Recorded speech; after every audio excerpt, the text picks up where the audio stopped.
ಕಾಂಗ್ರೆಸ್ನಲ್ಲಿ ಬಜೆಟ್ ಒಳಗೆ ಫೈನಲ್ ಆಗುತ್ತಾ ಕುರ್ಚಿ ಫೈಟ್ ಅನ್ನುವಂತಹ $1,000,000 ಪ್ರಶ್ನೆಯಾಗಿಯೇ ಉಳಿತಾ ಇದೆ. ಸಿದ್ದು ಬೆಂಗಳೂರಿನಲ್ಲಿ ರಣತಂತ್ರವನ್ನ ಎಣಿತಾ ಇದ್ದಾರೆ. ಡಿಕೆ ದಿಲ್ಲಿಲಿ ಪವರ್ ಶೋ ಪಾಲಿಟಿಕ್ಸ್ ಮಾಡ್ತಾ ಇದ್ದಾರೆ. ಬಜೆಟ್ಗೆ ಕೌಂಟ್ ಡೌನ್ ಆರಂಭ ಆಗ್ತಾ ಇದೆ. ಹಾಗಾಗಿ ಈಗ ನಾನಾ ನೀನಾ ಅನ್ನುವಂತಹ ಪಾಲಿಟಿಕ್ಸ್ ಮುಂದುವರಿತಾ ಇದೆ. ಸಿದ್ದು ಬಜೆಟ್ ಮೀಟಿಂಗ್ ನಲ್ಲಿ ಬ್ಯುಸಿ ಆಗಿದ್ದಾರೆ. ಡಿಕೆ ದಿಲ್ಲಿಲಿ ತನ್ನ ಶಕ್ತಿ ಪ್ರದರ್ಶನವನ್ನ ಮಾಡಬೇಕು ಅಂತ ಹೇಳಿ ಕಾದು ಕೂತಿದ್ದಾರೆ. ದೆಹಲಿಯಲ್ಲಿ ಲಾಬಿ ಮಾಡೋದಕ್ಕೆ ತೆರಳಿದ್ದಾರೆ ಡಿಸಿಎಂ ಡಿಕೆ ಶಿವಕುಮಾರ್.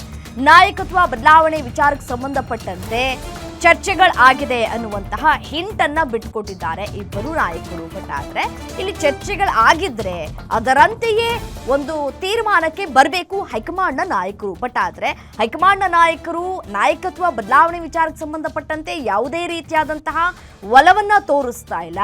ಮತ್ತೊಂದು ಕಡೆ ಸಂಪುಟ ಪುನರ್ರಚನೆಗೆ ಹೈಕಮಾಂಡ್ ನಾಯಕರು ಈಗಾಗಲೇ ಸಿದ್ದರಾಮಯ್ಯನವರಿಗೆ ನೀವು ಸಂಪುಟ ಪುನರ್ರಚನೆ ವಿಸ್ತರಣೆ ಮಾಡಬಹುದು ಅಂತ ಹೇಳಿದ್ದಾರೆ. ಬಟ್ ಆದರೆ ಸಿದ್ದರಾಮಯ್ಯನವರು ಕಾದು ನೋಡುವ ತಂತ್ರಕ್ಕೆ ಮೊರೆ ಹೋಗ್ತಾ ಇದ್ದಾರೆ. ಜೇನುಗೂಡಿಗೆ ಕಲ್ಲು ಹೊಡೆದು ಯಾಕೆ ಕಚ್ಚಿಸ್ಕೊಳ್ಳೋದು ಅನ್ನುವಂತಹ ತೀರ್ಮಾನಕ್ಕೆ ಬಂದಂತೆ ಕಾಣಿಸ್ತಾ ಇದೆ. ಬದಲಾವಣೆ ಅಂತೂ ಸದ್ಯಕ್ಕೆ ತೀರಾ ಕಡಿಮೆ ಅಂತ ಹೇಳಲಾಗ್ತಾ ಇದೆ. ಬಟ್ ಆದರೆ ಹೈಕಮಾಂಡ್ ನಾಯಕರನ್ನ ಭೇಟಿ ಆಗ್ತಾರ ಡಿಕೆ ಶಿವಕುಮಾರ್ ಅವರು? ಭೇಟಿ ಆಗೋದಾದ್ರೆ ಯಾರನ್ನ ಭೇಟಿ ಆಗ್ತಾರೆ?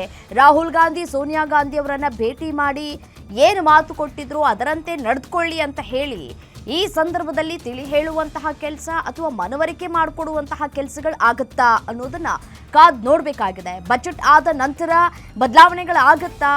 ಈ ಸೆಪ್ಟೆಂಬರ್ನಿಂದಲೂ ಕೂಡ ಇದೇ ರೀತಿಯಾದಂತಹ ಚರ್ಚೆಗಳು ಆಗ್ತಾನೆ ಇದೆ ಕಾಂಗ್ರೆಸ್ನಲ್ಲಿ.